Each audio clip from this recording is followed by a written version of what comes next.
Allez-y. Ils sont nombreux là-bas. J'ai vu beaucoup de... Il y en a qui demandent 12 mois d'avance. Fuit ses responsabilités. Non seulement l'État est quasiment absent dans ce secteur, mais il y a aussi, il faut questionner la foi des gens. On est aujourd'hui à un niveau où la société a véritablement un problème lié à la morale, lié à l'éthique et même à la religion. Oui. Quand quelqu'un qui passe tout son temps à prier vient vous voir parce qu'il a besoin, par exemple, de 20 millions, vient te demander un beau matin de payer 12 mois d'année. C'est-à-dire, quand vous dites que vous n'en avez pas, le lendemain, c'est pour dire que bon, il y a mon premier fils qui doit se marier, ou derrière, nous devions faire les travaux, on doit casser tel bâtiment. Mon neveu rentre bientôt. Il est obligé de te mentir pour que tu puisses sortir et faire rentrer quelqu'un d'autre. Et le démarcheur qui est là. Quand vous déménagez, une bonne partie de vos objets il y a un autre aspect qui est arrivé à notre collègue Pascal.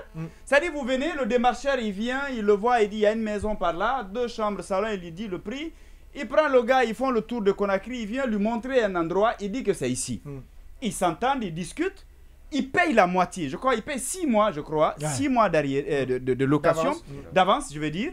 Il s'en va. Depuis ces jours, le monsieur est introuvable. Il l'appelle, il ne le voit pas. Il vient un beau matin, lui-même dans ce... Il vient, il demande qu'il veut voir le il le fait sans notaire. Hein. On dit, mais attention, ça, c'est pas une maison à location, c'est pour tel monsieur, c'est sa famille qui est là. Ça n'a jamais été une maison qu'on doit... Oui, mais bien sûr. Alors que... Mais bien sûr. Et le monsieur se fait passer pour... Non, ils ont même leur agence. Ils connaissaient le siège de leur... Il est parti à leur agence. C'est là-bas, ils ont tout ficelé. Mais aujourd'hui, même ça, c'est fermé. Il y a de l'arnaque, il y a du vol, il y a de l'insécurité comme tu l'évoques, mais il y a toutes sortes de... Non mais c'est extraordinaire. C'est un véritable laisser-aller. Oui, et même à cette question liée à la saison des pluies. Je ne sais pas si c'est Marouane qui l'a dit. Aujourd'hui, puisque c'est devenu du pain béni, un gain facile, mais bien sûr, beaucoup de personnes ont abandonné leur métier pour créer des petits bureaux, on vous dit, des démarcheurs. Vous imaginez là-bas. Quand on vous dit que c'est 6 millions, mais attendez. Avant c'était un métier jeune. Oui, mais regardez. Tu vas voir un jeune en costume que tu dis que je suis jeune. Mais quand on dit que c'est 6 millions, vous vous imaginez, vous venez prendre une maison, on vous dit que si c'est 6 millions, que vous devriez donner 6 millions à celui-là qui a juste servi d'interprète entre vous et le propriétaire de la maison. Et c'est à prendre ou à laisser. Au-delà de ce que vous nous révélez dans les textes, quelle est votre lecture? Parce que ce débat, on va le prolonger. Oui, mais avant que Sanso ne se prononce là-dessus, il faut qu'il dise son camp. Il est bailleur ou il est locataire? De toutes les façons, ici, on veut savoir quelle analyse. C'est Marouane et moi dans ce studio qui devons en faire ce débat. C'est nous qui ne sommes pas encore propriétaires terriens à Conakry. Non, je pense que... non, Marouane, lui, il est déjà. C'est quelque chose que nous vivons tous. Et moi, en réalité, l'autre là, Thierno Amadou disait tout à l'heure que pendant 10 ans, ça veut dire qu'on a abordé tout sauf l'essentiel. Oui, je suis d'accord, mais ça veut dire aussi que depuis 2 ans qu'on est en transition, on est en train d'aborder tout sauf l'essentiel. Parce que l'essentiel, c'est notamment ce cas dont on est en train de parler. Type de questions. Et là, par exemple, Ousmane Gawal Diallo est passé dans un premier temps, lui, il est passé au ministère de l'Habitat. Ensuite, depuis, il a été remplacé. Mais cette question telle que nous l'abordons aujourd'hui, elle n'a jamais... Ça fait 2 ans qu'on est en train de tourner en rond par rapport à la sécurisation des titres fonciers. Et je peux vous dire que quand le colonel Mamadi Doumbouya, quand il est arrivé, l'idée c'était de dire ma préoccupation c'était les citoyens. C'est ainsi qu'il est passé notamment à saluer la dame qui avait été victime de viol et qui est décédée finalement à l'hôpital Ignace Dine. C'était une façon de traduire son empathie à l'égard des citoyens. Et ça, par exemple, c'est tous les Guinéens qui ont besoin de cette empathie dans ce cas précis. Parce que, encore une fois, on est en train de le dire, les gens sont soumis à ça, ils n'ont aucun recours possible. Aucun recours possible. Si vous êtes confronté à un concessionnaire qui ne veut pas entendre raison, ou vous vous soumettez, ou vous allez ailleurs. Il n'y a aucune mais d'ailleurs, il y a une injustice. Oui, mais c'est quand même extraordinaire et paradoxal. Je pense que les autorités doivent essayer de s'intéresser sur cette question. C'est extrêmement important. Tout est parti justement d'un avis au locataire que j'ai lu là. C'est justement c'est que les personnes qui sont censées combattre ça, c'est eux qui décident là-bas. Et vous verrez. Et moi, c'est quand on a parlé de Amadou Damaro Camara que j'ai découvert ça. vous vous souvenez du montant qu'il payait pour la location de son... Là où on l'avait déguerpi à la minière. On l'a délogé. Je ne sais pas si c'est 500 000 ou... Oui, le patrimoine bâti jusqu'à maintenant... Oui, c'est 200 000.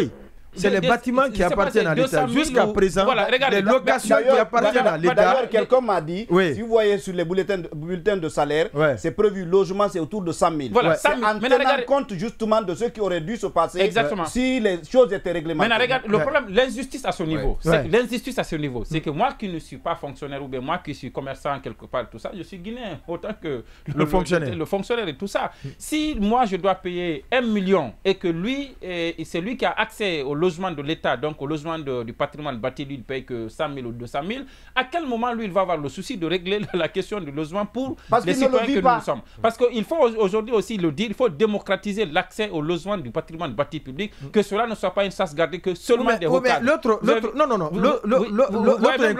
L'autre inconvénient, vous verrez des bâtiments de l'État qui sont loués à des tiers, qui remettent ces mêmes bâtiments en location, bien sûr, et avec des coûts excessivement chers. C'est la sous-location. Lui, il prend le bâtiment, peut-être qu'il paye à la limite 1 million, mais il peut fragmenter le même bâtiment. Voilà, qui peut... Et ça, c'est un système. C'est quand même extraordinaire.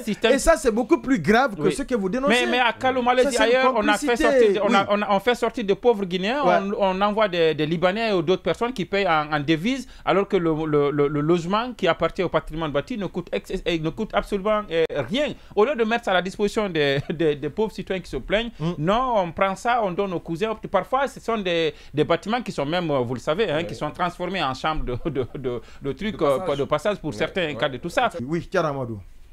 Je ne sais pas la religion, l'ethnie. Non, bien sûr, non. En fait, tout ça résulte du fait qu'il y a eu ce libéralisme, excusez-moi, un peu sauvage. On a laissé chacun faire ce qu'il veut. Aujourd'hui, on parle du logement, mais il y a beaucoup d'autres secteurs, vous et moi savons, où il y a vraiment du laisser-aller au point que les gens se sont substitués à l'État pour mettre en place des règles qui sont propres à eux. Sinon, en principe, il ne doit y avoir aucune discrimination. Mais de l'autre côté, il faut profiter aussi de cette émission pendant qu'on évoque le sujet pour dire aussi que de l'autre côté, il y a aussi des locataires qui ne sont pas vertueux aussi. Et ça, il faut le dire, parfois on a des voisinages qui sont... Et on sent parfois l'impuissance... on sent parfois l'impuissance même des bailleurs face à certains concessionnaires. Parce que quelqu'un ne peut pas... C'est une problématique. Effectivement. Il est en ligne, Eli Kamano. Les nuisances sonores et tout ça. Et moi, je n'aime... Et même la dégradation des... Je ne gagne pas mon argent. Je ne gagne pas mon argent pour l'investir dans un bâtiment pour que quelqu'un vienne rester éternellement sans payer aussi le loyer. Il faut profiter pour le dire. Autant on doit dénoncer le PGSD est déjà en ligne. On va partir sur le terrain. Certaines pratiques des locataires.